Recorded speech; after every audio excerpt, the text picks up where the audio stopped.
You are welcome to class. But before we start, there are four key things you should know about the tape measure. Number one, tape measure is flexible for a reason.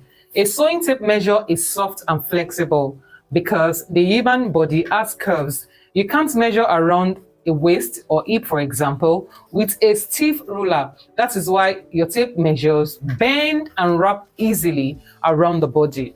Point number two, most tape measures have two sides. On one side, you have the inches, and that is the imperial system of measurement. On the reverse, you have the metric system of measurement, and that is graded in centimeters. Point number three, on the inch side, which is the imperial system of measurement, there are two major types.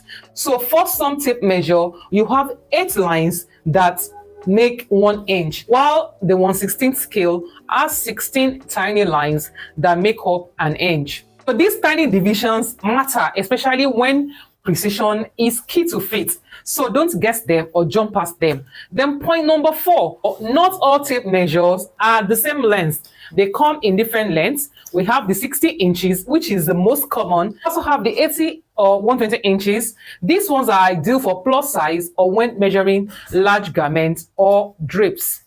Remember I said the imperial unit of measurement is in inches. So this is the 1/8 scale. Let's learn how to read it.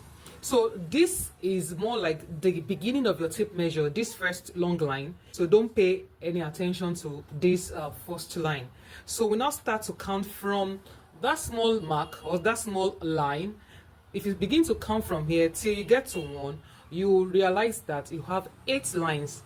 That is why it is called the 1/8 scale. So you have 1, 2, 3, 4, 5, 6, 7, 8.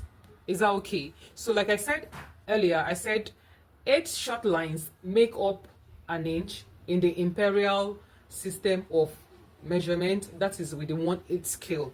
So remember I said this is like the origin. This does not carry any value. Is that okay? Then we'll count from the very first small line.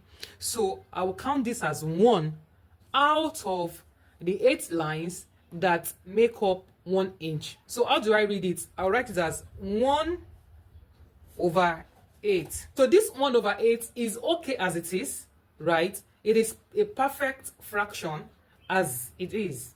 So how do I then read this one? So I'll read it as 1/8 of an inch. So this is 1/8 of an inch. I'll move on to the next one. This is done. I'll move on to the next one. The next one is 1, 2. The next one is 2, 8, right? 2/8 of 1 inch. And if you look at this fraction, fraction, let's go to elementary mathematics. This fraction can still be expressed in its smaller unit. So, and how do you do that? We divide through by a number that can divide both the upper number and the lower number, that when you divide through, you won't have any remainder. You are going to have a whole number. So which number is that? We are going to use 2. We are going to divide both the upper number and the lower number by 2. So the upper one, 2 here, that's 1. 8 divided by 2, that's 4. So this is 1/4 or quarter of an inch. So the second line is quarter of an inch, or simply quarter. Is that okay? Then we move on to the third line. The third line is 3 of 8, or 3 out of the 8 lines or gradients. So if you look at this again, this is okay as it is. You cannot express it, you cannot simplify this any further. So it is 3/8. So this next one will be 3/8 of an inch. Then we move on to the next one.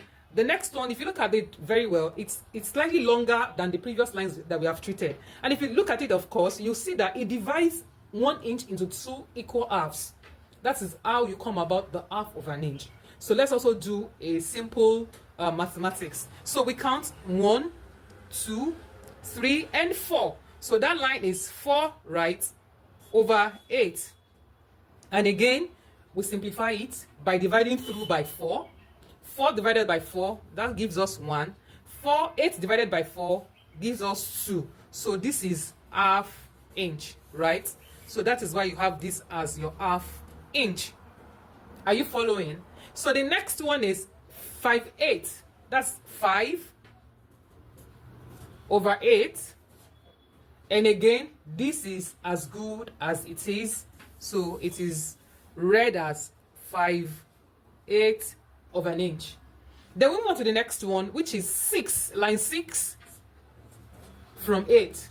So if you look at this again, this can still be expressed in a simpler form.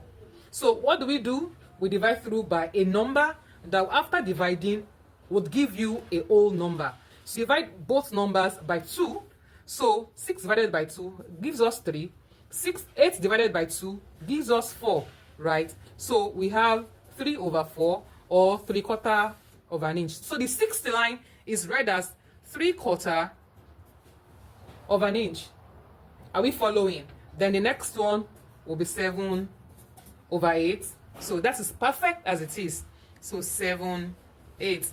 Then the last one, that's the longest line of this very unit, is 8. That's 8 line.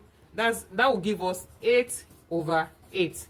So of course, this can be expressed in a simpler or smaller form. So 8 here 1, 8 here 1. So this is how you arrive at your 1 inch. So that is how this is 1 inch. All right. So if you want to read it simply, you say 1/8, quarter of an inch, 3/8, half inch, 5/8, 3/4, and 7/8. Then the long one is your 1 inch. So now let's go past this 1 inch. For example, if I am reading my tape and the second small line after the 1 inch, how do I read it? I'll first make reference to this 1 inch. I'll count 1 inch, 1/8, 1/28, 1/38, 1/48, 1/58, 1/68, 1/78. Then I have my 2 inches. I take it again. 1/18, 1/28. Remember, 2/8 was expressed as 1/4. So this will be 1/1/4, right? 1/18, right?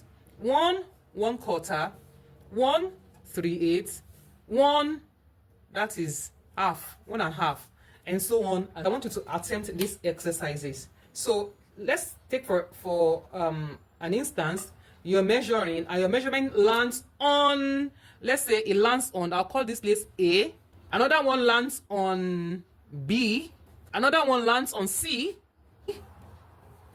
Okay, so I want to give us 5 exercises to then E. All right, I'll give us a few minutes to attempt, then we'll solve it together. So now, how do you read your A?